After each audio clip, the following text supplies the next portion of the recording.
성탄절 하면 기쁨이 넘치죠, 그죠? 오늘 이 성탄절 예배 속에 하나님 주시는 충만한 기쁨이 온 성도님들과 함께하는 그런 복된 날이었으면 좋겠습니다.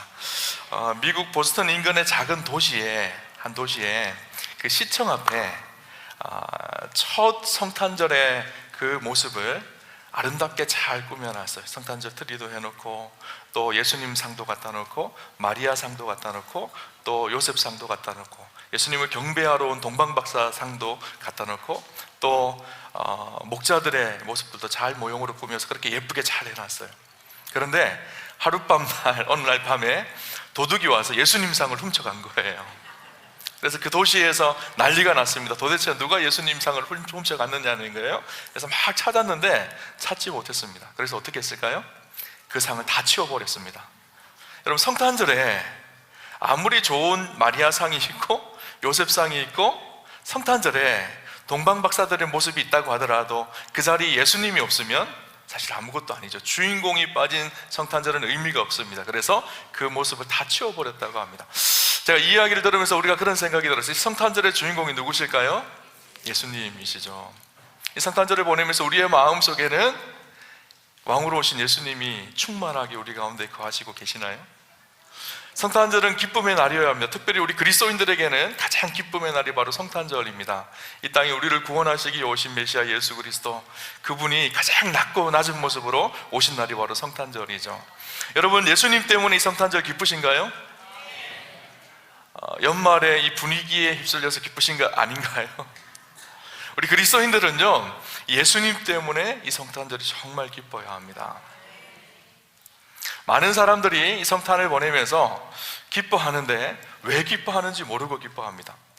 제가 소셜미디어의 빅데이터의 분석을 봤어요. 성탄절에 가장 많이 검색하는, 사람들이 많이 검색하는 것이 무엇인지를 찾아보니까 1위가 성탄절 트리였고요, 2위가 이벤트, 세 번째가 산타, 그리고 여행, 파티, 아이들 선물, 이런 것들을 계속 검색한다는 거예요. 근데 진짜 검색해야 될 성탄의 의미나 성탄의 메시지, 예수님이 누구신지에 대해서는 사람들이 별로 관심 없는 것이 오늘 이 세상의 모습이 아닌가라는 생각을 해봅니다. 오늘 본문을 통해서 우리가 성탄절을 왜 기뻐해야 되는지, 성탄의 기쁨의 근거가 무엇인지를 좀 함께 나누면 좋겠다라는 생각이 들었습니다. 오늘 본문에 보면요, 예수님의 두 가지 이름이 나옵니다. 첫 번째 이름이 무엇인가 하면 우리가 잘 아는 예수님, 예수라는 이름이에요. 오늘 성경을 볼까요? 21절에 이렇게 말합니다. 아들을 낳으리니 이름을 예수라 하라. 이는 그가 자기 백성을 그들의 죄에서 구원할 자이심이니라 하니라. 아들을 낳을 것인데, 마리아가 아들을 낳을 것인데 그 이름을 예수라 하라, 그렇게 말합니다. 예수라는 이름의 뜻이 무엇인가 하면 우리가 구약의 여호수아 잘 알죠? 여호수아와 예수 같은 의미입니다. 예슈아라는 말인데 이 말의 의미는 무엇인가 하면 여호와 하나님이 구원자이시다라는 의미예요. 그래서 그 의미를 달아서 설명을 하죠. 그들의 죄에서 구원할 자라는 의미가 바로 예수라는 의미입니다. 예수님이 이 땅에 오신 이유가 무엇일까요? 우리를 죄악에서 구원하기 위해서이시죠. 우리는 우리 인간 스스로 죄의 굴레에서 벗어날 수가 없습니다. 우리의 선행이나 우리의 착한 율법적인 행위, 그 어떤 것으로도 우리를 죄의 굴레에서 벗어나게 하지 못합니다. 그래서 하나님께서 어떻게 하셨죠? 직접 이 땅에 오신 사건이에요. 죄의 문제를 해결하고 우리를 구원하시기 위해서 이 땅에 오신 사건, 바로 그날이 성탄절인 것이죠. 오늘 성경에 보면 두 번째 예수의 이름이 또 나오죠. 무엇이죠? 임마누엘입니다. 23절을 볼까요? 이렇게 기록합니다. 보라, 처녀가 잉태하여 아들을 낳을 것이요 그의 이름은 임마누엘이라 하리라 하였으니 이를 번역한즉 하나님이 우리와 함께 계시다 함이라. 임마누엘의 뜻이 무엇일까요? 하나님이 우리와 함께 계시다. 성탄을 통해서 하나님께서 이 임마누엘의 하나님의 뜻을 이루신 것이에요. 하나님께서 저 멀리 우주 밖에 계시는 것이 아니라 역사 속으로 들어오셔서 우리와 함께 하시는 사건, 이것이 바로 임마누엘 성탄의 사건이거든요. 여러분, 우리가 예수 믿으면서 교회 다니면서 가장 큰 복이 뭐라고 생각하시나요? 여러분, 돈 많이 버는 것이 큰 복일까요? 높은 자리로 승진하는 것이 복일까요? 자녀가 좋은 대학에 들어가는 것이 복일까요? 물론 좋은 일이죠. 저는 좀 그런 일들이 많이 있었으면 좋겠는데요. 근데 진짜 우리 그리스도인의 삶 속에 정말 큰 복이 있습니다. 그것이 무엇인가 하면요, 하나님이 우리와 함께 하시는 거예요. 복음 중에 복음은 무엇인가 하면요, 하나님이 우리와 함께 하시는 것, 이것이 가장 큰 축복이고 이것이 복음 중에 복음입니다. 여러분, 구약 성경을 보면요, 하나님께서 인생에게 복을 주실 때 늘 계속해서 반복해서 나오는 말씀이 있는데 무엇인가 하면 내가 너희와 함께 하리라, 이 말씀이에요. 여러분, 복하면 생각나는 구약의 인물이 있습니다. 누가 생각나죠? 아브라함이 생각이 나죠. 하나님께서 아브라함을 복으로 부르셨거든요. 아브라함이 받은 복이 무엇일까요? 자손이 많아지는 복이 있었죠. 그죠? 하늘의 별과 같이 땅의 모래와 같이 그렇게 자손이 많게 하시겠다라고 말씀하셨어요. 또 어떤 복이 있었을까요? 땅을 유업으로 얻는 복이 있다고 말씀하셨어요. 동서남북 다 너의 지경이 될 것이다, 그렇게 약속하셨죠. 근데 이런 것도 복이지만 진짜 아브라함의 큰 복은 무엇인가 하면요, 바로 하나님 당신이셨어요. 하나님 당신이 아브라함과 함께하는 것, 이것이 아브라함의 인생에 있어서 최고의 복이었습니다. 성경을 볼까요? 창세기 15장 1절에 보면 이렇게 말합니다. 이후에 여호와의 말씀이 환상 중에 아브라함에게 임하여 이르시되 아브라함아 두려워하지 말라, 나는 내 방패요 너의 지극히 큰 상급이니라. 아브라함아 두려워하지 말라, 내가 있잖아. 내가 너의 큰 방패이고 내가 큰 상급이야. 하나님이 아브라함의 복이었던 거예요. 하나님이 함께 하심으로 아브라함의 인생이 복된 인생이 되었던 거예요. 그가 자손이 많게 되어지고 부유하게 되어진 것은 하나님이 함께 하시는 그 열매와 결과들이었지 그것 자체가 복이 아니었어요. 진짜 복은요, 하나님이 함께 하시는 임마누엘의 복입니다. 여러분, 야곱도 볼까요? 야곱이 형 에서를 피해서 도망갑니다. 외삼촌 라반 집으로 가죠. 그때 베델에서 하나님을 만납니다. 그때 하나님께서 베델에서 야곱을 만나서 축복하면서 뭐라고 말씀하시는가 하면 내가 너와 함께 있어, 내가 어디로 가든지 너를 지킬 것이다, 내가 너와 함께 할 것이다. 이것이 야곱의 복이었거든요. 여러분, 모세를 생각해 볼까요? 모세를 하나님께서 이스라엘 백성들을 출애굽하게 하실 때 모세를 지도자로 세워서 애굽으로 보냅니다. 애굽으로 보낼 때 하나님께서 주신 약속이 무엇인가 하면 내가 너와 함께 할 것이다 라는 약속이었었어요. 모세 이후에 하나님께서 여호수아를 이스라엘의 지도자로 세웁니다. 여호수아를 지도자로 세우시면 뭐라고 말씀하시죠? 강하고 담대하라, 두려워 말라, 내가 너와 함께 함이라. 하나님이 함께 하시는 것, 이것이 복인 것이죠. 여러분, 그리스도인들의 최고의 기쁨은 무엇인지 아세요? 하나님이 함께하는 복이에요. 여러분, 이 성탄은요, 바로 이 하나님과 함께하는 이 복을 누리는 것입니다. 그래서 우리 안에 진짜 축복은요, 소유의 어떠함 때문에 우리의 삶에 축복이 있는 것이 아니라 관계의 어떠함 때문에 우리의 축복이 있는 거예요. 내가 어떤 것을 많이 얻어서 내 인생의 진짜 축복이 아니라 하나님과의 온전한 사랑의 관계 안에 들어갈 때 그분과 함께하고 동행하는 삶을 사는 것, 이것이 최고의 복인 것이죠. 여러분, 하나님과의 관계를 이야기할 때 두 가지 서로 다른 입장이 있습니다. 첫 번째 입장은 어떤 입장인가 하면 하나님이 계시면 그 하나님께 내가 가도록, 내가 그분과 함께하기 위해서 노력하는 그런 입장이 있고요.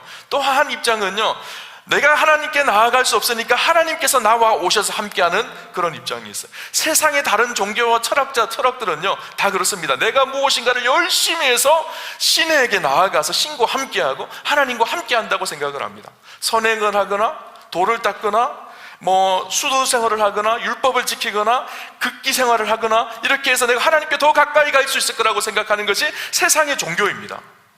그러나 우리 기독교는요, 그것이 아닙니다. 우리가 도저히 하나님 앞에 죄인으로서 나아갈 수 없기에 하나님께서요, 우리 가운데 오신 거예요.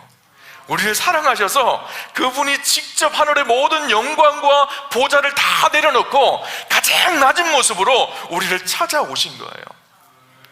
여러분, 우리가 하나님을 믿을 때도 잘못하면 율법적으로 하나님을 믿을 수가 있습니다. 내가 무엇인가를 열심히 해서 하나님 앞에 나아가면 하나님께서 나와 함께 하실 거야, 이렇게 생각하는 거예요. 이것은 율법주의예요. 우리가 율법을 열심히 지켜서 의롭게 되어지는 것도 아니고 율법을 열심히 지켜서 하나님과 함께 하는 것도 아니에요. 그냥 하나님께서 우리를 긍휼히 여겨주셔서 하나님께서 우리에게 찾아오셨어요. 그리고 우리와 함께 하십니다. 여러분, 율법주의의 특징은 무엇일까요? 내가 무엇인가 열심히 종교 생활을 하지만 그 속에 만족이 없습니다. 그 속에 은혜가 없습니다. 늘 불안하고 죄책감 속에 살아갑니다. 그러나 우리가 그리스도 안에 살아간다라는 것은 내가 무엇을 하여서가 아니라 그분이 나를 사랑하였기에 나를 찾아오신 사건, 이것이 복음이죠. 이것이 성탄이죠. 그래서 그분의 은혜가 내 삶 속에 충만하게 되어지는 것. 은혜라는 것이 무엇일까요? 아무리 우리가 종교 생활을 열심히 한다고 해서 그 속에 은혜를 누릴 수 있을까요? 아니에요. 그분이 함께 오심을 누리기 시작할 때, 찾아오시는 주님을 만날 때, 그때 참된 은혜와 구원이 그 속에 있는 것이죠. 여러분, 성경을 보면요, 성경은 사실 처음부터 하나님께서 우리와 함께 하고 싶은 이야기로 가득합니다. 하나님께서 아담과 하와를 창조하셨죠. 에덴 동산에 아담과 하와를 마음껏 누리게 하셨어요. 그리고 함께 하셨습니다. 그런데 우리 인간은 범죄합니다. 하나님을 하나님으로 인정하기가 싫은 거예요. 그래서 하나님을 쫓아냅니다. 자기가 하나님 되려고 하죠. 이것이 죄이거든요. 하나님과의 관계가 깨어지는 것, 죄의 결과이죠. 하나님이 더 이상 함께 하실 수가 없어요. 그럼에도 불구하고 하나님은 끊임없이 우리와 함께 하기를 원하셨어요. 하나님께서 어떻게 하시죠? 이스라엘 백성들이 출애굽할 때, 광야 생활 중에 이스라엘이 장막을 칠 때 하나님께서 그 가운데 무엇을 만들으라 그랬죠? 성막을 만들으라 그럽니다. 그리고 그곳에 지성소를 두고 하나님이 그곳에 임재하시면서 이스라엘과 함께 하시겠다라는 거예요. 그런데 그렇게 하나님께서 함께 하시기를 원하셨지만 죄악된 우리의 인생 속에 하나님이 완전히 함께 거하신다는 것이 사실 불가능했어요. 그래서 하나님께서 어떻게 하셨어요?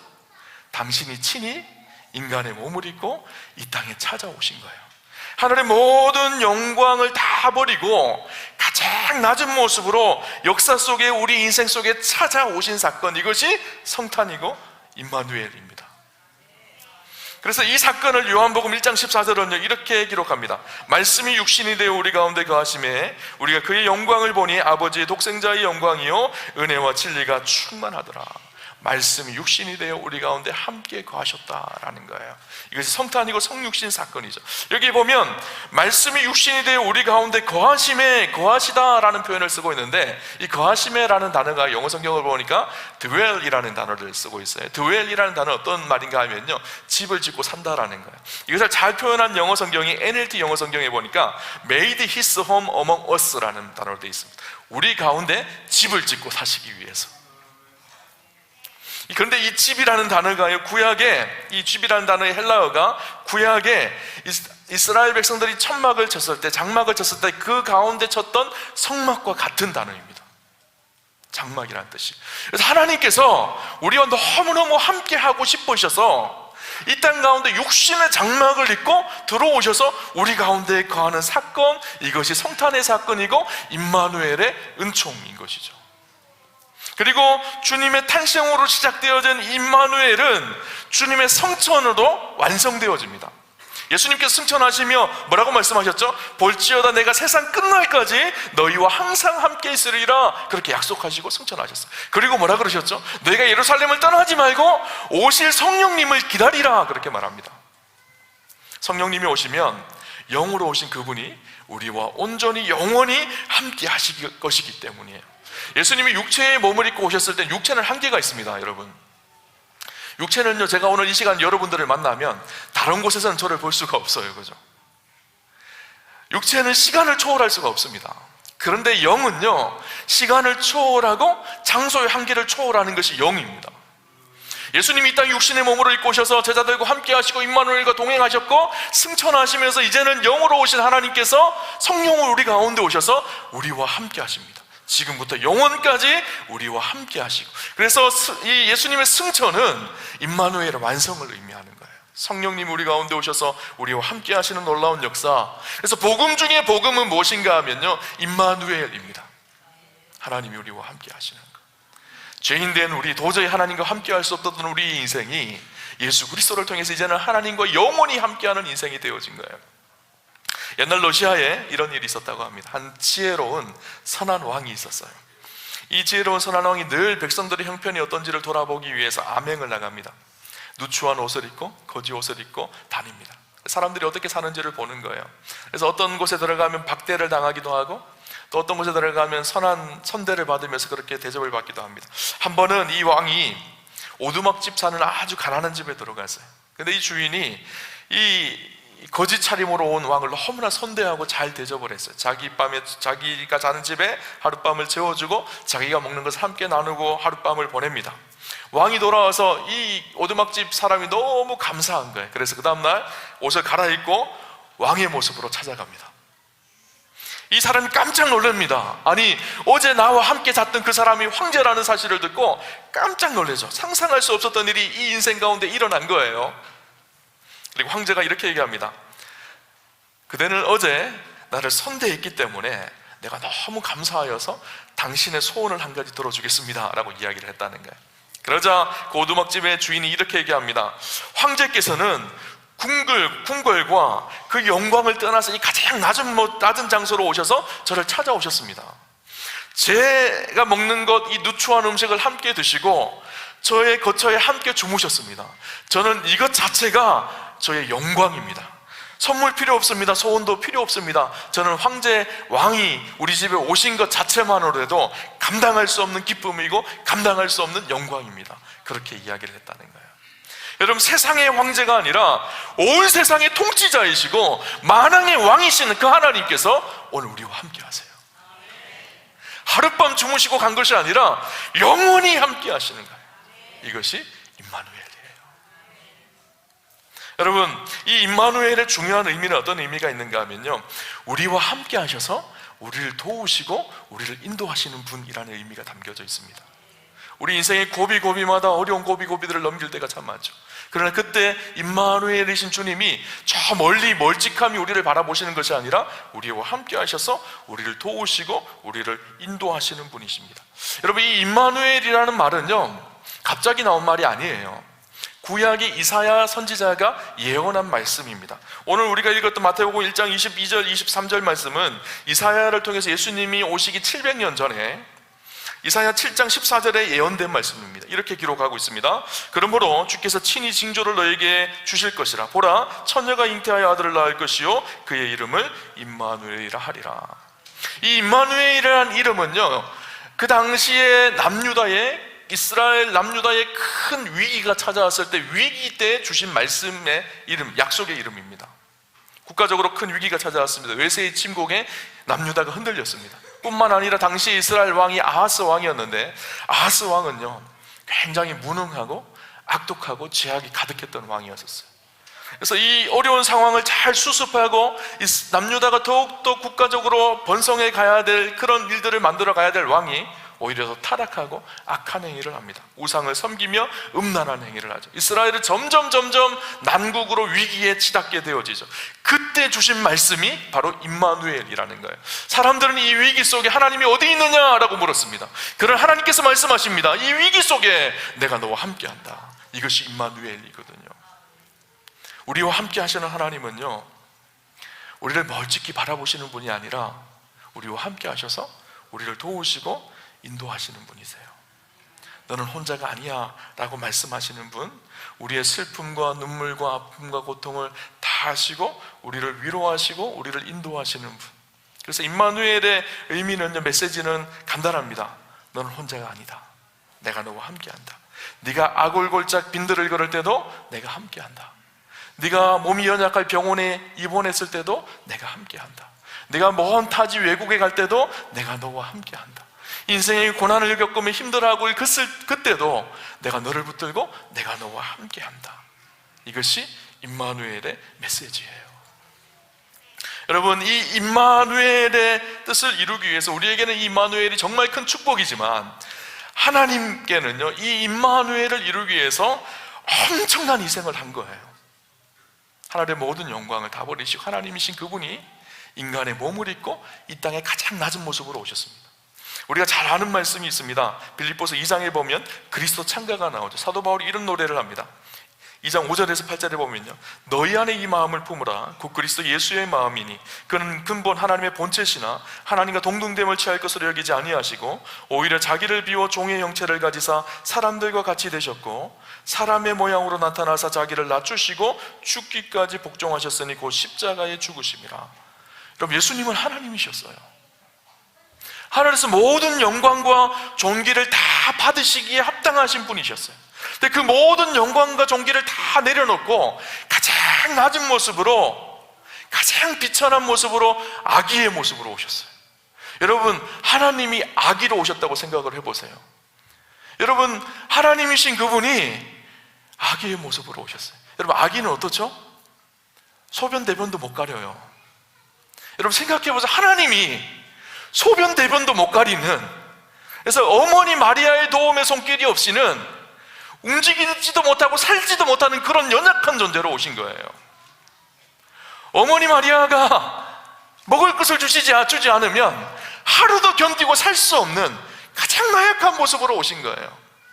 예수님이 딱 태어나셔서 마리아야, 진수성찬 한번 차려봐라, 이렇게 하셨을까요? 아니요, 말도 못하셔서요 그냥 고통스럽게 울부짖고 그렇게 아기의 모습으로 온 거예요. 제가 이 모습을 처음 생각했을 때 굉장히 웃겼어요. 아니, 하나님이 모든 영광과 존귀를 다 받으시는, 온 세상 천지 만물을 창조하시고 역사를 운행하시는 그 하나님이 아기로 오셔서 울고 있는 아기의 모습으로 오신 이 모습, 처음에는 굉장히 웃겼는데요 굉장히 깊이 생각하니까 마음이 아팠어요. 성탄 임마누엘은 바로 그런 날이에요.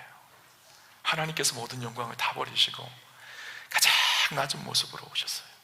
가장 낮은 모습으로 오셔서 우리가 당하는 모든 고통과 아픔을 다 채울하셨습니다. 여러분, 우리가 종종 그런 얘기하죠. 어떤 정치하는 분들이 높은 위치에서 부자여서 자신은 고통을 한 번도 경험해보지 못하고 백성들을 이래라 저래라 하는 모습을 보면서 굉장히 화가 납니다. 근데 우리 하나님은요, 저 멀리 우주에서 모든 영광을 받으면서 우리를 이래라 저래라 하시는 분이 아니세요. 그 하나님은요, 인간의 몸을 입고 오셔서 우리가 당하는 모든 고통과 아픔을 친히 채울하시고 다 당하셨습니다. 예수님이 어디서 태어나셨을까요? 이스라엘 베들레헴에서 태어나셨죠. 당시 온 세상을 다스리던 나라는 로마였습니다. 로마의 궁궐에서 태어나신 것이 아니라 유대 땅 가장 작은 곳 베들레헴에서 태어나셨어요. 예수님이 살았던 곳은 어디였을까요? 화려한 곳에 사는 것이 아니라 아주 이스라엘의 시골이었던 나사렛에서 자라셨어요. 예수님이 하셨던 일이 무슨 일이었을까요? 당시에 가장 천대받던 목수의 일을 하셨습니다. 여러분, 예수님은요 이 목수 일을 밤새도록 열심히 하셨어요. 그래서 몸이 파김치가 되도록 열심히 일하셨습니다. 그래서 온몸으로 다 힘하고 힘이 다 탈진할 정도로 일하며 살면서 그 노동의 아픔이 무엇인지를 아셨던 분이에요. 그러면서 가난하게 하루하루 입에 풀칠을 하면서 그렇게 사셨던 흙수저, 요즘 말로 하면 흙수저셨어요. 하나님은요 우리가 노동을 하며 고통스럽게 살아가는 그 아픔을 다 아세요. 우리의 눈물을 아시고 우리가 얼마나 아파하시는지, 이것이 얼마나 힘든 일인지. 예수님 어떤 분이셨죠? 자기가 사랑하는 자기의 아들, 제자였던 가룟 유다에게 속임을 당하고 팔려졌어요. 배신을 당했습니다. 우리가 배신을 당하고 누구에게 상처받을 때가 있죠. 그런데 하나님은 그 배신의 상처가 얼마나 큰지를 다 알고 계세요. 재판에 넘겨졌습니다. 속전속결로 불법 재판이 진행되어집니다. 잘못된 판결이 내어집니다. 그래서 잡힌 지 하루 만에 십자가에 달리십니다. 억울한 재판을 당하시고 모진 고난과 모진 모욕을 다 당하십니다. 가시면류관을 쓰십니다. 그리고 결국은 죽임 당하시죠. 인간이 이 세상에서 당해야 될 모든 고통과 아픔을요 예수님은 다 당하셨어요. 우리의 고통과 아픔이 무엇인지를 예수님은 하십니다. 그래서 히브리서 기자는 이렇게 얘기합니다. 히브리서 2장 17절 18절에 그러므로 그가 범사의 형제들과 같이 되심이 마땅하도다. 이는 하나님의 일에 자비하고 신실한 대제사장이 되어 백성의 죄를 속량하려 하심이라. 그가 시험을 받아 고난을 당하셨은즉 시험 받는 자들을 능히 도우실 수 있느니라. 하나님께서요 범사의 형제들과 같이, 우리와 같이 됨이 마땅하도다. 그래서 그분이 모든 고난을 다 당하셨고 시험 받는 자들을 능히, 그래서 그 고통과 아픔을 아셨기 때문에 우리의 고통과 아픔 속에서도 우리를 능히 도우실 수 있는 분이라는 거예요. 여러분, 아픔을 경험해 본 사람이요 그 아픔 당한 사람의 아픔이 무엇인 줄 알고 그것을 도울 수가 있는 거예요. 주님 그렇게 자기의 모든 아픔을 다 채울하셨어요. 여러분, 콜로라도에 사는 미국에 댄이라는 청년이 있었습니다. 이 청년이요, 콜로라도에 있는 산 중에서 가장 절경인 산을 하이킹을 갔습니다. 그 절경을 보고 싶었어요.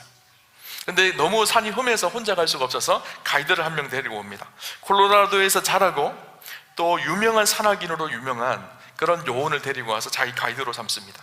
근데 그 절경을 보기 위해서는 작은 동굴 하나를 통과해야 되는 거예요. 그래서 그 가이드가 이렇게 얘기합니다. 데니, 이 동굴은 갈수록 좁아지는 동굴이야.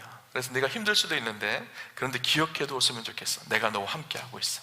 그리고 나는 이 동굴을 수십 번 왔다 갔다 했어. 그래서 나를 믿고 나를 따라오면 돼.